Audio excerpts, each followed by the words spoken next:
Students, तो हम discuss कर रहे थे केवीएस पेडागोगी, जो केवीएस में हमारे चाइल्ड एंड लर्नर्स आ रही है अभी।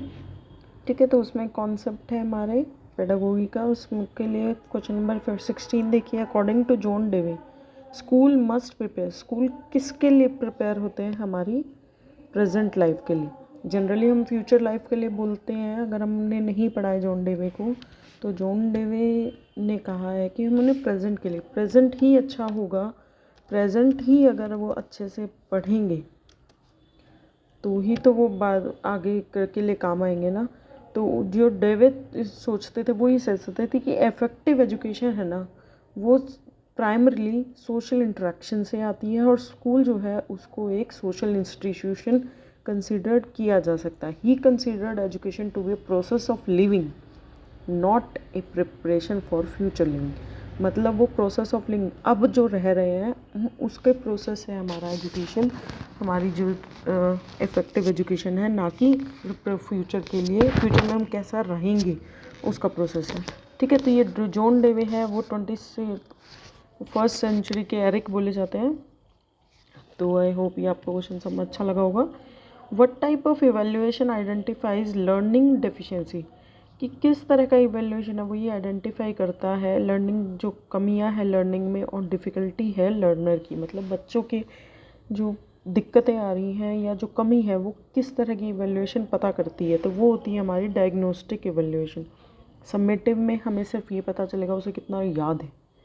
प्लेसमेंट से तो ये पता चलेगा, प्लेसमेंट सबकी नहीं, जितनी पोजीशन होगी उतनी प्लेसमेंट होगी। ऐसा तो इसका मतलब ये तो नहीं अगर 10 बच्चों ने इंटरव्यू दिया तो और 2 बच्चे सेलेक्ट हुए तो कि 8 के 8 की डिफिशियंसी है। नहीं, हो सकता है किसी टाइम पे जो क्वेश्चन पूछा गया वो उन्हें नहीं आता था, मतलब इंटरव्यू पे बेस करता है। कॉन्टीन्यूस भी हम बोल सकते हैं, लेकिन डायग्नोस्टिक में हम एक्चुअल ये फाइंड करते हैं कि कहाँ पर हमारी लर्निंग में डिफिशियंसी है या डिफ़िकल्टी है लर्नर को।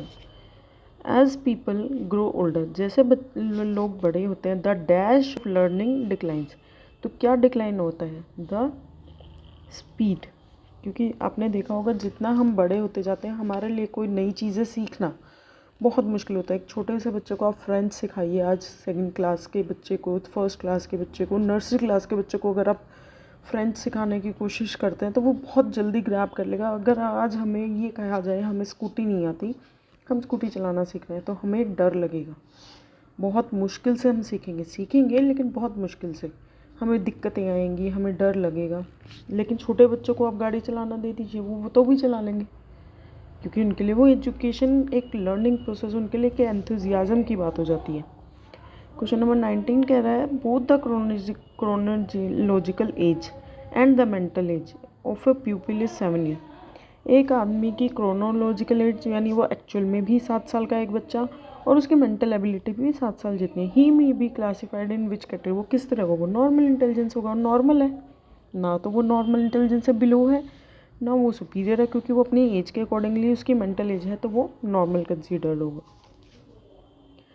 Question number 20, which form from the following should be use to increase correct responses and appropriate behaviour. Correct responses को इंक्रीज़ करने के लिए और एक बिहेवियर जो हमारा व्यवहार है उसे अप्रोप्रिएट बनाने के लिए क्या यूज़ करना चाहिए हमें? इग्नोरेंस नहीं, बच्चों को कभी तो इग्नोर करना ही नहीं है, तो इग्नोर वर्ड ही नेगेटिव है, ये तो कभी होगा ही नहीं। स्ट्रिक्टनेस भी नहीं होगा कभी भी। रिवार्ड हो सकता है, प्रेज, लेकिन रिवार्ड को हम जो है वो मना करते हैं, क्योंकि हर चीज़ के लिए हम रिवार्ड को यूज़ नहीं करते। कई बार छोटे बच्चों में हमें करना पड़ता है, बट हम इसे कंसीडर नहीं करेंगे एज अ गुड एग्जाम्पल, तो आंसर हो जाएगा हमारा प्रेज। उसे तारीफ़ करेंगे, उसको इनकरेज करेंगे। Which of the following is different from other 3 respect to fine motor. Fine motor होती है जब हम लिखने की एज करते हैं, मतलब बच्चा पेंसिल अच्छे से पकड़ लेता है, वो कर रहा है, तो वो क्या करेगा? डॉट जॉइनिंग है, होती है, डिक्टेशन भी होती है। डिक्टेशन अगर हम बोल रहे हैं बच्चा उसी टाइम वो लिख लेता है। अगर हम जैसे नर्सरी क्लास में 1 to 10 तक हम बोलते हैं कि डिक्टेशन दिया, हमने बीच में से कोई वर्ड बोल दिया, बच्चे ने वो लिख दिया।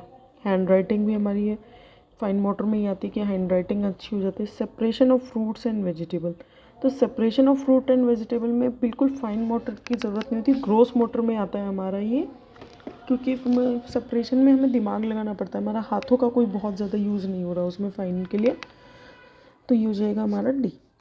At the primary stage, pre primary जो स्टेज होती है, reading allowed while writing is given importance, कि तेज़ तेज़ बोलते हुए पढ़ना, मतलब जब हम पढ़ रहे हैं या कुछ हम लिख रहे हैं तो तेज़ तेज़ बोलना। This is based on which theory, ये कौन सी थ्योरी के ऊपर है? ट्रायल एंड एरर तो ये हमारी नहीं है, इंसाइट भी नहीं है कि इंसाइट में हम अंदर अंदर मन में पढ़ते हैं, किसी को पता नहीं चाहिए, इमिटेशन होता है, किसी को देखकर एज इट इज़ करना, तो ये होती है हमारी कंडीशनिंग। ठीक है, तो अप्रोप्रिएट आंसर हो जाएगा कंडीशनिंग।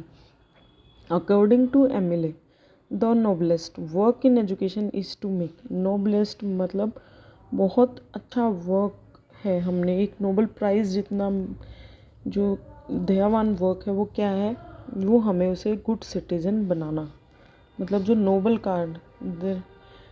कार्य होते हैं अकॉर्डिंग टू एमिले, वो कहते हैं कि हमें उसको अच्छा सिटीज़न बनाना है, कि वो अपने देश के प्रति सारे फ़र्ज़ पूरे करें, हमें वो करना है।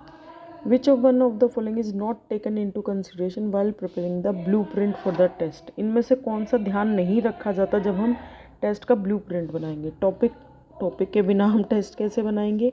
तो ये तो नहीं आन सकता। इंस्ट्रक्शनल ऑब्जेक्टिव हमें देने होंगे कि बच्चे को किस तरीके से अटैम्प्ट करना है, उसे ब्लैक पेन यूज़ करना है, बोल्ड ब्लू करना है, या कोई पैराग्राफ दिया तो उसके लिए इंस्ट्रक्शन देनी ज़रूरी है। फ्रॉम ऑफ क्वेश्चंस की कहाँ से है हमारे क्वेश्चन। टीचिंग टाइम, इसके अंदर हमें नहीं कंसिडरेशन करना पड़ता, क्योंकि टीचिंग थोड़ी देनी होती है हमें, जब हम ब्लू प्रिंट दे रहे हैं तो हमें उसे सैम्पल देना है कि ये आपका सैम्पल पेपर, आपको इस तरीके से पेपर आएगा। The field of study concern with the construction of thought process, जो स्टडी है थॉट प्रोसेस के कंसर्न में इंक्लूडिंग वो क्या करती है? Remembering, problem solving, decision making, 3 चीज़ें होती हैं। जब हम एक थॉट प्रोसेस के ऊपर में बात कर रहे हैं तो हमें याद करना, प्रॉब्लम सॉल्व करना, डिसीजन मेक करना, वो क्या कहलाती है? हमारी कोग्निटिव डेवलपमेंट, मतलब संज्ञात्मक विकास, जो मतलब हमारे मेंटल एज में जो विकास है, ग्रोथ है, जो हमारे मेंटल में डेवलपमेंट है, बोलने में ग्रोथ नहीं, सॉरी, तो वो हो जाती है हमारी कोग्निटिव डेवलपमेंट। साइकोलॉजी क्या है? हमारी साइंस ऑफ बिहेवियर, ये इसके लिए और पढ़ने की ज़रूरत ही नहीं है, आपको पता है कि बिहेवियर में चेंज करना ही साइकोलॉजी है। The more often a particular ability is used the क्या होती है? जितना ज़्यादा हम एक एबिलिटी को यूज़ करते हैं तो वो क्या बन जाती है? हमारी स्ट्रॉन्गर बन जाती है। जितना ज़्यादा, मतलब practice makes a man perfect, मतलब जितना ज़्यादा हम किसी चीज़ के लिए एबिलिटी को परफॉर्म करेंगे वो परफेक्शन की तरफ जाती जाएगी। Which is not a factor of motivation, इनमें से कौन सा एक मोटिवेशन का फैक्टर नहीं है? तो हमारा प्राइज़ नहीं है, प्राइज़ तो है हमारा। प्राइज़ हम छोटे बच्चों को टॉफ़ी चॉकलेट देते हैं या हम उसे कोई टॉय देते हैं। इंसेंटिव्स भी है, हमारा मोटिवेशन होता है अगर हम इंसेंटिव कंपनीज़ में कुछ इंसेंटिव देते हैं कि आप इतने सेल करेंगे तो आपको इतने इंसेंटिव।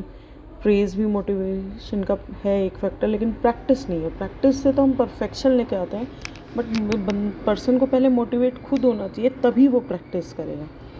ठीक है। The longer a particular ability is use, जब हम किसी एबिलिटी को पहले अब आ रहा था कि हम पर्टिकुलर एबिलिटी को ऑफन यूज़ कर रहे हैं तो वो क्या होगा? स्ट्रॉन्गर। तो ऑब्वियसली जिसको हम कम यूज़ कर रहे हैं तो वो हमारी वीकर। जैसे अगर आपने आज गाड़ी चलाना सीखा है और आपने 10 दिन तो प्रैक्टिस करी, लेकिन उसके बाद 2 महीने 3 महीने आपने गाड़ी को हाथ भी नहीं लगाया, तो वो क्या हो जाएगी? आप उसे बिल्कुल भूल जाएंगे आप, या फिर आप उसे जब अगली बार चलाएंगे तो आप